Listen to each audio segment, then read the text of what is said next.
Ito ang trending na balita ngayon na hindi pinag-uusapan sa mga mainstream media na makikita mo lang dito sa channel natin at pinag-uusapan sa social media.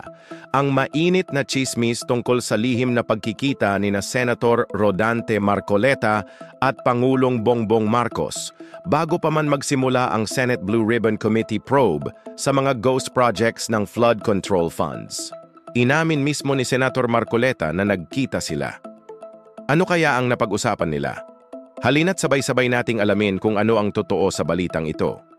Kamakailan lang, noong Agosto 19, 2025, nagsimula ang Senate Blue Ribbon Committee hearing sa ilalim ni Senator Marcoleta na nag-iimbestiga sa mga anomalous flood control projects na nagkakahalaga ng bilyon-bilyong piso.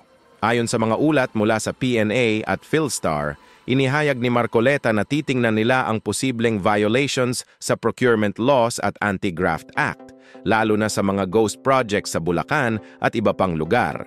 Pero ang bombshell, bago pa mag-hearing, nagkita raw sina Marcoleta at Marcos.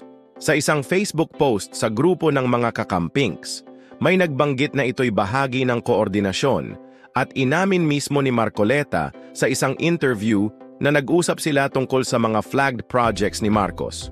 Sabi ng isang netizen sa X, bakit kaya nagkita sila? Baka nagplano na ng malaking aksyon laban sa corrupt. Ngayon ang tanong ng marami, ano ang napag-usapan nila?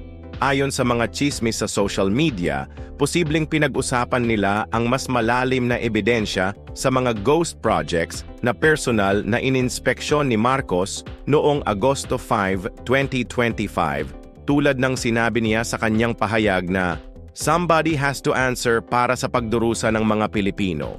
Sa YouTube video mula sa ANC, galit na galit si Marcos sa mga korap na gumagamit ng pondo para sa proyekto. May bulungan na baka hiniling ni Marcos kay Marcoleta na i-fast track ang probe para ma-expose ang mga sangkot, lalo na't may 15 contractors raw na sangkot ng 100 bilyon sa flood control ayon sa isa pang vlog. Pero teka, mga kababayan, hindi ba't pro-Duterte si Marcoleta? Kilala siya sa kanyang suporta sa dating administrasyon, kaya bakit siya makikipag-usap kay Marcos? May nagsasabi sa Facebook groups na baka ito'y bridge building para sa 2028 elections o baka may sikreto silang plano laban sa common enemies sa korupsyon. Dagdag pa rito, ang komento ng vlogger na si The General's Viewpoint sa kanyang latest video ay nagpainit lalo sa usapan. Sabi niya, determinado si BBM na tuldukan ito at may mananagot bago siya bumaba sa palasyo. Pero ang malaking tanong, paano niya gagawin ito? Ayon sa mga rumors sa X at YouTube comments, posibleng gumawa si Marcos ng sariling independent body para imbestigahan ito.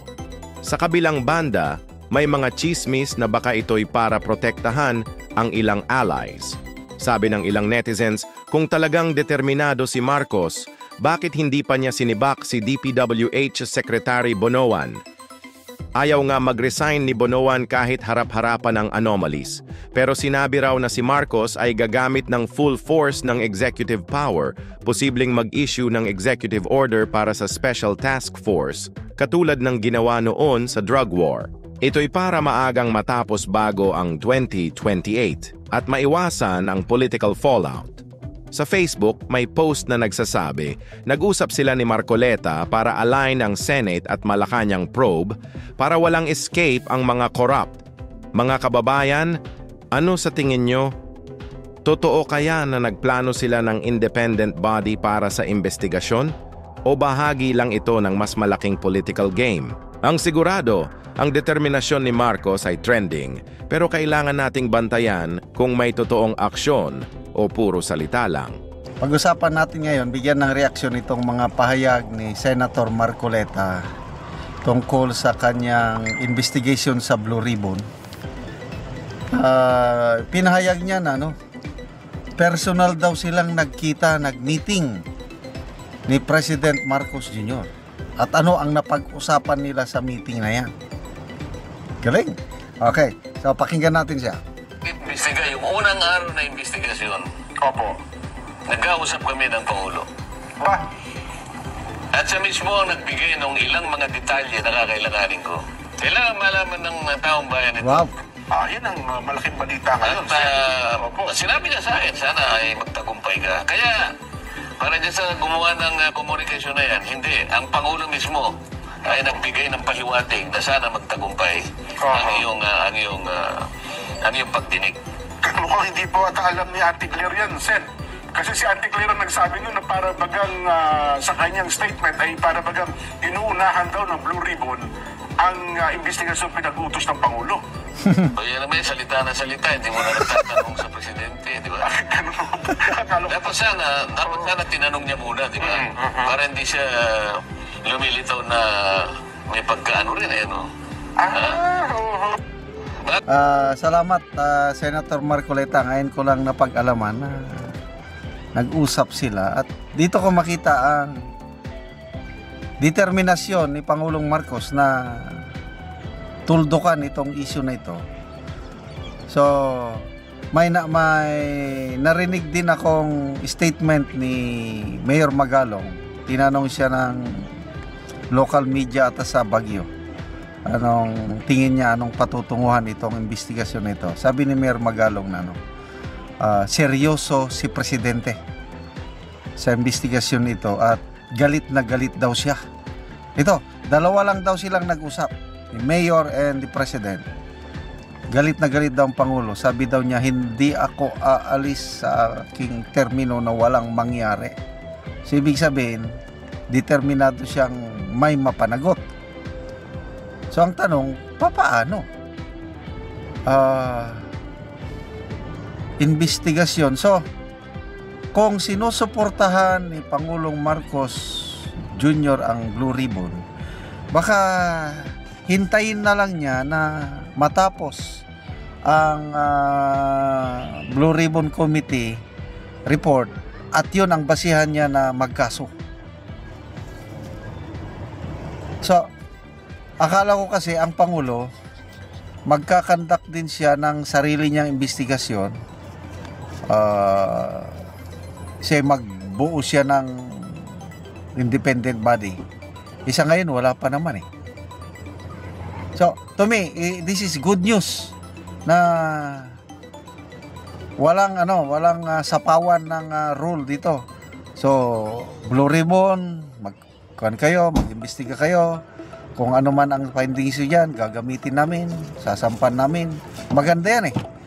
So, wala talagang sinasanto kung ganun. Kung nag-usap na ang Pangulong Marcos Jr. at ang Blue Ribbon Committee Chairman. That's good news. So, next na tanong is, ang tanong ngayon is yung i-offer kay General Torre na trabaho na anti-corruption related. Okay, yung kay General Torre, anti-corruption na job yung ibibigay sa kanya. Ano kaya? Ito na ba ang separate investigation na gagawin ng Malacanang at si General Torre ang mangunguna? To me, yung ginawa ni General Torre kay Tatay Digong, hindi talaga katanggap-tanggap yun. Masamang loob ko. But, iset aside lang muna natin yun. Kasi, ang kalaban natin ngayon, grabing problema natin itong corruption sa flood control project. Kung i-designate ni Pangulong Marcos Jr. si General Torre na mag-imbestiga, palagay ko may maitutulong siya. Dahil nga, isa siyang pulis. Trabaho ng pulis yung mag-imbestiga. Alam nila yung Ako, nasubukan ko ring mag-imbestiga, although hindi sa mga ganitong malalaking kaso. Nag-imbestiga ako ng mga abuso ng mga sundalo namin noon. Talagang napadischarge ko, naparusahan yung mga sundalong nang aabuso. So may konting knowledge lang ako sa investigasyon. So ito ngayon kay malawakan, malalim na korupsyon, kailangan natin ng magagaling na investigador. And ayan, sana si Mayor Magalong kailangan tinanggihan ng Pangulo. Ito ngayon si General Torre, kung ilagay siya na head ng Malacanang investigating body, sana ito na. So May isang magandang balita sa DPWH sa post ni Morning Coffee Talks kanina. Balita lang ito na naka-receive siya ng text na ang mga members ng Bids and Awards Committee ng DPWH ayaw na daw basta-basta pumirma sa mga dokumento. Na this is good news kung totoo yun, dahil once na ang Bids and Awards Committee gagawin niya ng eksakto yung trabaho niya, wala nang makakalusot na korupsyon. So sana tuloy-tuloy na ito, magbunga na ang effort natin lahat para labanan ng korupsyon, dahil pera natin yan. So good luck kay Senator Marcoleta. Kailan ba ang next hearing? Hindi ko pa alam. Kailang susubaybayan natin ito, dahil may pag-asa tayo na mapanagot, mapakulong ang mga tiwaling gobyerno, opisyal sa gobyerno, kontraktor at politiko sa investigasyon na ito.